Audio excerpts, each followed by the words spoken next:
This episode is brought to you by Ring.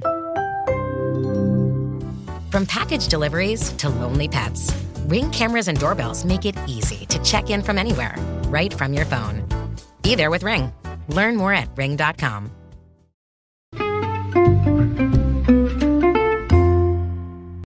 Hi, everybody, and welcome to the Dr. Psych Mom Show. Today, we're going to be talking about how when you are wealthy, the only meaningful currency is time. And before that, I want to tell you to subscribe. As always, my subscriber episode, whatever it may be, will be the next one. They're every 4 episodes, so they're 25% of my episodes, over 170 episodes. Most recently, Her Lack of Desire isn't usually about you, but sometimes it is. Dum, dum, dum, da, da, da, dum. All right, so anywho, when you have a lot of money, you kind of have opted out of the conventional metrics that people use to determine whether they're successful, right? Because that metric is money. So you've already made enough money. So you have enough money. You have more money than you thought you might, or if you were raised with money, then you always knew you would have money. And it's kind of like being hot, right? You know, it's like being very attractive. And you know my favorite quote, for every beautiful woman, there's a man tired of fucking her. Well, that's obviously the same for men. I talk about that as well. For every, attractive man, et cetera, honeymoon stage comes for us all. But the point being is when you already have kind of won on a certain variable, when nobody would argue that, yes, you are wealthy, or yes, you are attractive, it kind of no longer matters, And with attractiveness, it'll fade, but with wealth, it'll grow most of the time, right? So with the levels I'm talking about, you invest your money and it just grows, and that's that. Sometimes it goes down a little bit, but most of the time it goes up, on average. So unlike beauty, you know that you are going to remain wealthy, and you have enough money to buy what you want. And at that point, relatedly, of course, I have a podcast episode, Can't Buy Me Love, where your relationship problems feel worse the more money you make. And that's because of this. Is the only thing that you can't buy is time. There I talked about the only thing you can't buy is love. But the reality is that that's not true. Because if you had infinity time, then you would have infinity love. You would have marriage after marriage after marriage. If you really lived forever like a vampire or something, then you would have another chance at love. The point is that love and youthful love and honeymoon stage love, you can't buy that because you can't buy extra time. You can't prolong your youth, although, of course, some people try to obsessively think that they can, like the guy in Silicon Valley or what have you. And life expectancy goes up, over time. And with money, you're the highest life expectancy, but still, it's finite. It's obviously finite, and of course, something could happen at any moment. You could get hit by a car, right? You could get cancer, whatever. The point being is that you can't buy more time. So then what wealthy people tend to try to do is create more time out of their time. So they don't want to work full-time, let's say, or they want to work full-time but only doing things that are exciting to them. They no longer want to do any shit work. They want to outsource everything that's boring or onerous, like housework and things like that. Sometimes they want to outsource. It gets to look at Logan Roy. I always talk about Succession. So at that level, of course, you could just fly instead of driving. Like you could just take your private jet from place to place, and you've literally gotten more life back. Because you want to go to Paris. Well, you're in Paris, so much quicker than anybody else would be in Paris. You don't have that, quote, wasted time. Now, of course, it's never wasted time.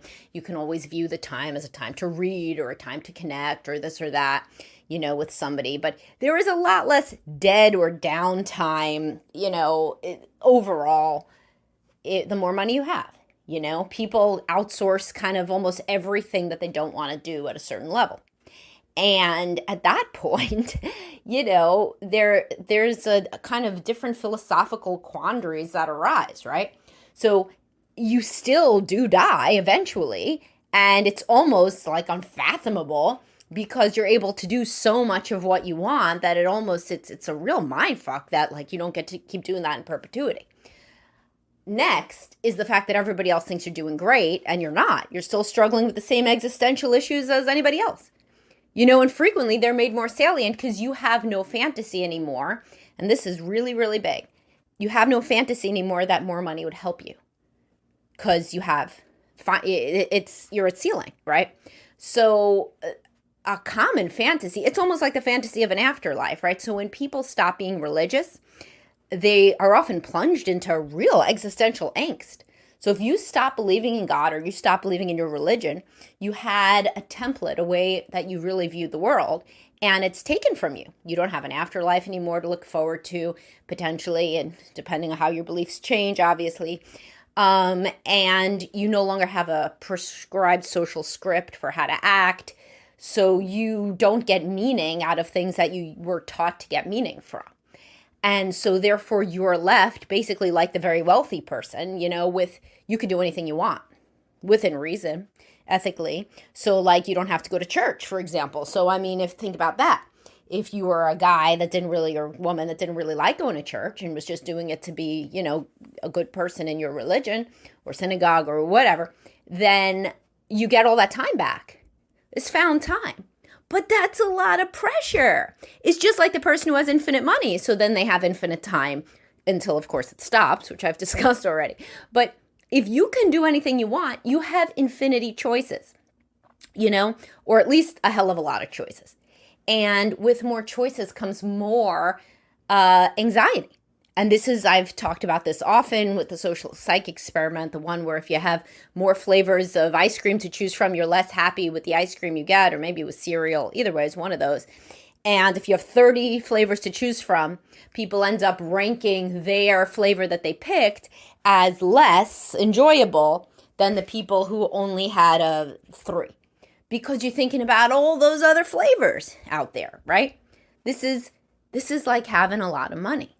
It's like you have a lot of money along one axis, and along the other axis, you have finite life, right? And the smarter and the deeper of a thinker you are, the more you realize that like the life that you're going to have in 10 years is not like the life now, and that your health will decline and your strength and your perspective and all these different things, right? And certainly your children are only young ones.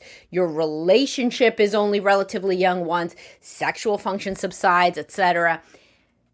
But you have like all this money. And so you have infinity choices. So I've seen people that do, it's almost like when a couple can go anywhere, they end up having a worse family vacation than when they could only pick between a few different places, because they're like so happy with the fact that they happen to have a vacation at all, in the latter case. And in the former case, you could be like, man, we really, should have gone to, Brazil this time, and we should not have gone to Australia, and truly it sounds absurd, but it's not absurd. Like the hedonic treadmill works fast, and I've also brought up the statistic that people commit suicide more frequently after winning the lottery or becoming bankrupt. Both of those is more than staying on the same trajectory financially.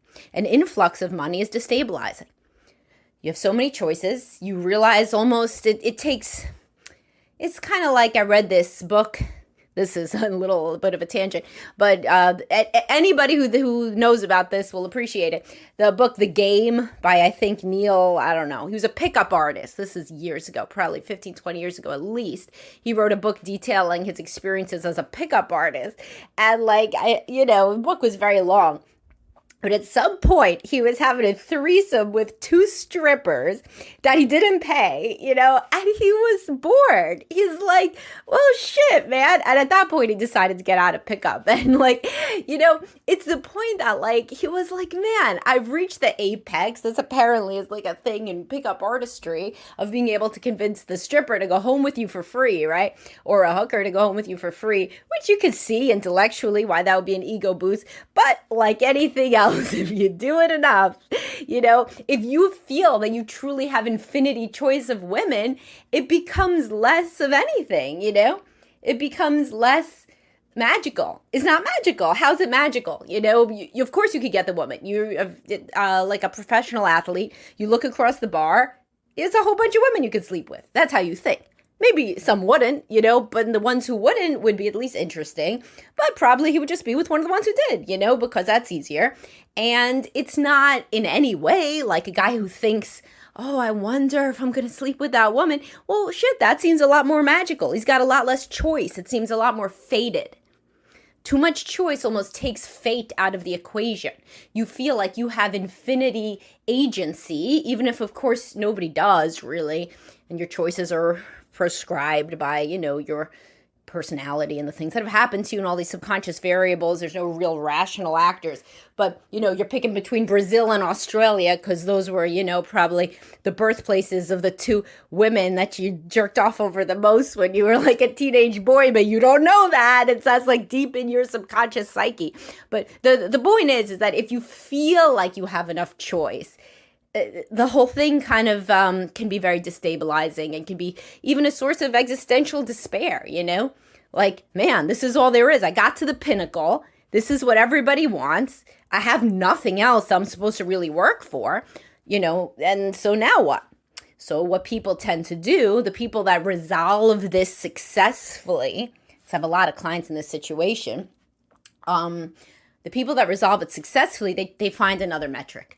Many other metrics, potentially, for measuring if they're living a good or meaningful life. So it can't be money. And it's not going to be eternal youth. That is never possible. And if people do that, eventually they have to get off that train anyway, because it becomes obvious they can't do it anymore, that they are aging. And so what are the ones that people tend to pick? Well, they tend to pick making a community impact, giving back to other people. This is a big one, charity, philanthropy, and then you can give other people more choices. You got a lot of choice. You got more choices than you know what to do with, so then you try to give choices via money or time or mentorship or whatever to people who don't have any choices. I don't know, obviously, but research shows that altruistic behavior releases more dopamine than self-centered behavior when they do these things like little zero-sum games and all this game theory stuff.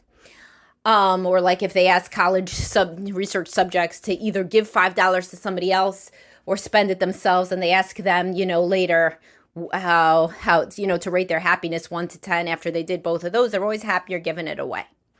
So that's a big one. And of course, there's the interpersonal relationships, just being like the best husband, wife, father, mother, sister, all of those key relationships, being the best that you could be in those domains.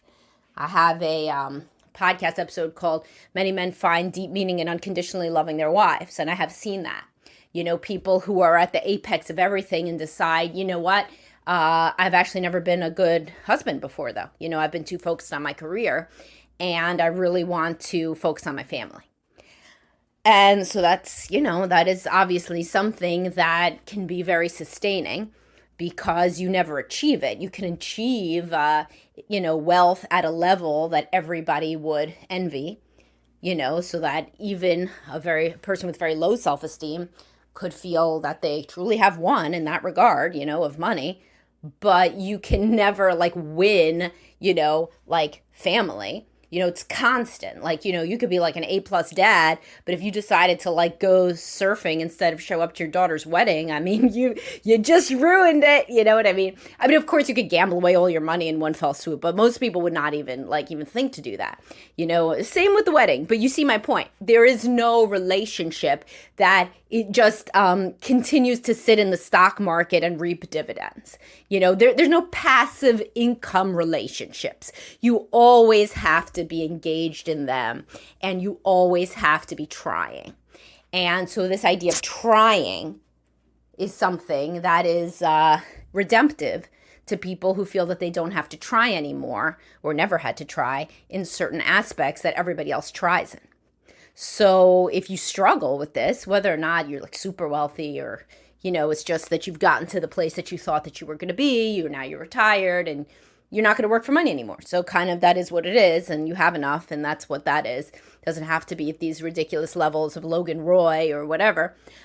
Then everybody should watch Succession, even if you're not wealthy. It's really good. And a lot of people at that point, they come into therapy and they're like, what's the deeper meaning here?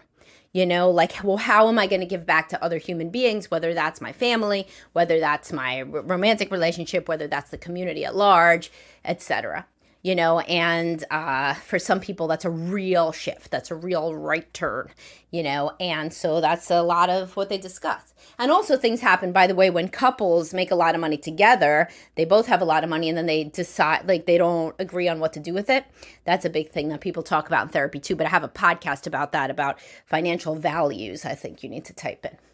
All right, well, I hope that this was interesting to you guys. The idea of money, when it can't be used as a metric, time becomes your only metric. And the way that you choose to use your finite time, it's that quote, like, how we spend our days is how we spend our lives. And that becomes very salient when you take away other things, such as working to buy a new house or working to buy a convertible. If you could just go buy a convertible and a new house any day of the week, well, then we got to find other things that give us motivation. All right, talk to you guys soon. I hope that you enjoyed this and have a great day. Bye-bye.